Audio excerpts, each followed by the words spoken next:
ಬರಪೀಡಿತ 7 ಜಿಲ್ಲೆಗಳಿಗೆ ಕುಡಿಯುವ ನೀರು ಒದಗಿಸುವ ರಾಜ್ಯ ಸರ್ಕಾರ ಮಹತ್ವಾಕಾಂಕ್ಷೆಯ ಎತ್ತಿನ ಹೊಳೆ ಯೋಜನೆಯ ಮೊದಲ ಹಂತಕ್ಕೆ ಮುಖ್ಯಮಂತ್ರಿ ಸಿದ್ದರಾಮಯ್ಯ ಅವರು ಶುಕ್ರವಾರ ಚಾಲನೆ ನೀಡಿದ್ದಾರೆ. ಹಾಸನ ಜಿಲ್ಲೆಯ ಸಕಲೇಶಪುರ ತಾಲೂಕಿನ ದೊಡ್ಡನಗರದ ವಿತರಣಾ ತೊಟ್ಟಿ 3ರಲ್ಲಿ ನೀರೆತ್ತುವ ಪಂಪ್ ಹಾಗೂ ಮೋಟಾರ್ಗಳನ್ನು ಆನ್ ಮಾಡುವ ಮೂಲಕ ಮುಖ್ಯಮಂತ್ರಿ ಸಿದ್ದರಾಮಯ್ಯ ಅವರು ಯೋಜನೆಯ ಮೊದಲ ಹಂತವನ್ನು ಲೋಕಾರ್ಪಣೆಗೊಳಿಸಿದರು. ಮುಖ್ಯಮಂತ್ರಿ ಸಿದ್ದರಾಮಯ್ಯ ಅವರಿಗೆ ಉಪಮುಖ್ಯಮಂತ್ರಿ ಡಿಕೆ ಶಿವಕುಮಾರ್ ಸಾಥ್ ನೀಡಿದರು. ಅಲ್ಲದೆ ಇದೇ ವೇಳೆ 7 ಸಚಿವರಿಂದ ದೊಡ್ಡ ನಗರದಲ್ಲೇ ನೀರೆತ್ತುವ 7 ವಿಆರ್ಗಳಿಗೂ ಚಾಲನೆ ನೀಡಲಾಯಿತು. ಇದಕ್ಕೂ ಮೊದಲು ಬೆಳಗ್ಗೆ 8:30ರಿಂದ ಉದ್ಘಾಟನಾ ಸ್ಥಳದಲ್ಲಿ ಹೋಮ ಹವನ ನೆರವೇರಿತು. ಕಾರ್ಯಕ್ರಮದ ಉಸ್ತುವಾರಿಯನ್ನ ಜಲಸಂಪನ್ಮೂಲ ಇಲಾಖೆ ಸಚಿವರಾದಂತಹ ಉಪಮುಖ್ಯಮಂತ್ರಿ ಡಿಕೆ ಶಿವಕುಮಾರ್ ಅವರು ವಹಿಸಿದರು. ಹೋಮ ಹಾಗೂ ಪೂರ್ಣಾಹುತಿಯಲ್ಲಿ ಪಾಲ್ಗೊಳ್ಳುವುದಕ್ಕೂ ಮುನ್ನ ಸುದ್ದಿಗಾರರೊಂದಿಗೆ ಮಾತನಾಡಿ ಡಿಕೆ ಶಿವಕುಮಾರ್ ಅವರು ಈ ವರ್ಷ 50% ಕಾಮಗಾರಿ ಪೂರ್ಣಗೊಳ್ಳಲಿದ್ದು ಹೆಚ್ಚಿನ ನೀರು ಸಂಗ್ರಹಿಸುವ ಪ್ರಯತ್ನ ಕೂಡ ನಡೀತಾ ಇದೆ ಎಂದು ಹೇಳಿದರು.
ನಾವು ಹೋಗೋದಿಲ್ಲ.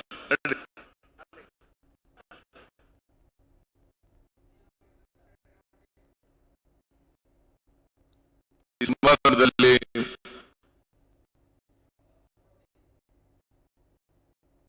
ಆಗುವ ಕಾರ್ಯಕ್ರಮವನ್ನ ಉದ್ಘಾಟನೆ ಮಾಡಿದ್ದೇವೆ.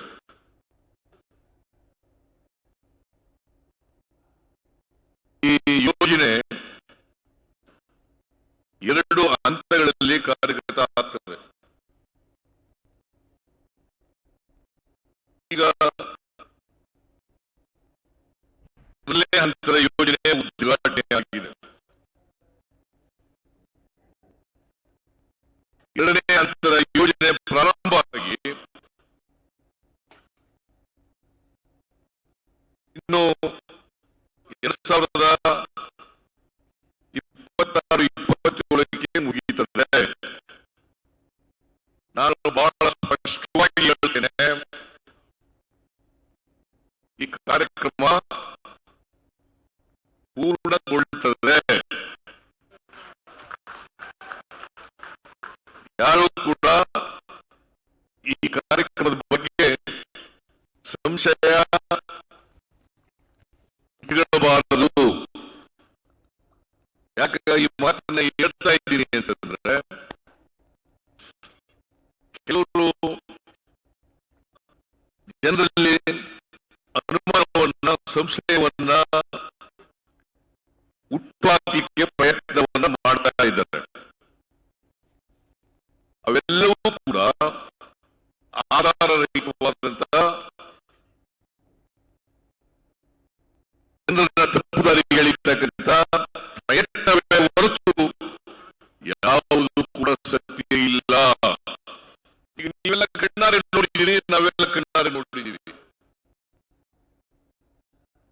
ಮೊದಲನೇ ಹಂತದ ಯೋಜನೆ ಮುಗಿದಿದೆ. ನನಗೆ ಬಹಳ ಸಂತೋಷ ಆಗ್ತಾ ಇದೆ. ಯಾಕಪ್ಪ ಅಂತಂದ್ರೆ ಎತ್ತಿನ ಹೊಳೆ ಯೋಜನೆಯನ್ನ ಭೂಮಿ ಪೂಜೆ ಮಾಡಿದ್ದು ನಾನೇ. ಅವತ್ತು ಜಲಸಂಪನ್ಮೂಲ ಸಚಿವರಾಗಿದ್ದವರು ಎಂ.ಬಿ. ಪಾಟೀಲ್, ಚಿಕ್ಕಬಳ್ಳಾಪುರದಲ್ಲಿ ಉದ್ಘಾಟನೆ ಆಯಿತು, ಶಂಕುಸ್ಥಾಪನೆ ಆಯಿತು. ಶಂಕುಸ್ಥಾಪನೆ, ಭೂಮಿ ಪೂಜೆ. ಆಗ ಮೊಯ್ಲಿಯವರು ಲೋಕಸಭಾ ಸದಸ್ಯರಾಗಿದ್ದರು, ಚಿಕ್ಕಬಳ್ಳಾಪುರ ಲೋಕಸಭಾ ಸದಸ್ಯರಾಗಿದ್ದರು.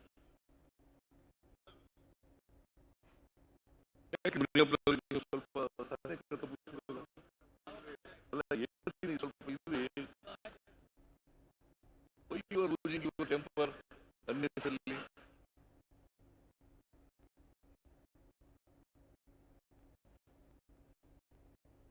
ಮೊಯ್ಲಿಯವರು ಆಗ ಅಧ್ಯಕ್ಷರಾಗಿದ್ದರು. ಈ ಯೋಜನೆ ಆಗಬೇಕು ಅಂತೇಳಿ ರಮೇಶ್ ಕುಮಾರ್ ಅವರು, ಕೃಷ್ಣ ಬೈರೇಗೌಡರು, ಎಚ್ ಮುನಿಯಪ್ಪನವರು,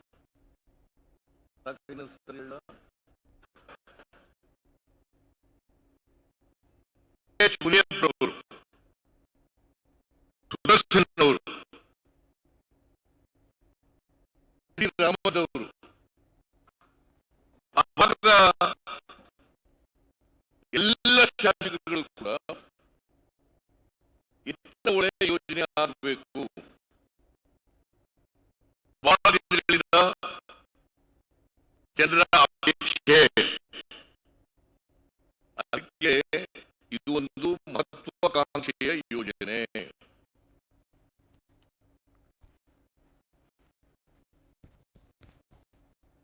ಈ ಯೋಜನೆ ಇದೆಯಲ್ಲ, ಇದನ್ನ ಬಿಜೆಪಿ ಸರ್ಕಾರ ಇದ್ದಾಗಲೇ ರೂಪಿಸಿದ್ರು. ಆದ್ರೆ ಭೂಮಿ ಪೂಜೆ ಮಾಡೋದು ನಾವು, ಹಣ ಕೊಟ್ಟಿದ್ದು ನಾವು, ಟೆಂಡರ್ ಕರೆದದ್ದು ನಾವು. ಎಂ.ಪಿ. ಪಾಟೀಲ್ ಇದ್ದಾರೆ, ಮೊಯ್ಲಿಯವರು ಇದ್ದಾರೆ, ಎಚ್ ಮುನಿಯಪ್ಪ ಇದ್ದಾರೆ.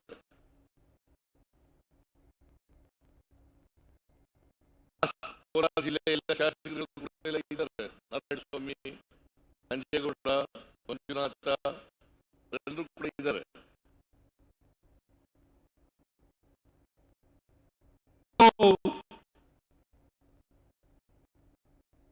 ಕೋಲಾರ, ಚಿಕ್ಕಬಳ್ಳಾಪುರ, ತುಮಕೂರು, ಬೆಂಗಳೂರು ರೂರಲ್ಲು, ಹಾಸನ, ರಾಮನಗರ,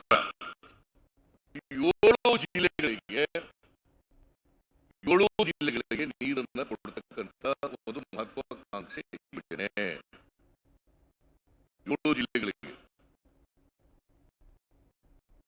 ಪ್ರಾರಂಭ ಆಗೋದು ಕೋಲಾರ ಮತ್ತು ಚಿಕ್ಕಬಳ್ಳಾಪುರ.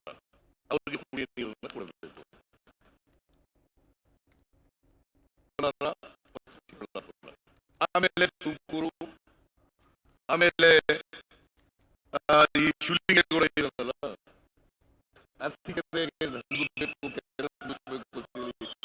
ಶಿವಲಿಂಗೇಗೌಡ, ಹಾಸನ ಜಿಲ್ಲೆ, ಬೆಂಗಳೂರು ಗ್ರಾಮಾಂತರ, ಆಮೇಲೆ ಚಿಕ್ಕಮಗಳೂರು,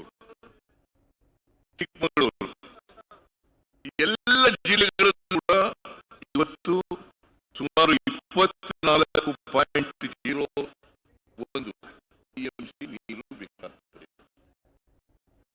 527 ಕೆರೆಗಳು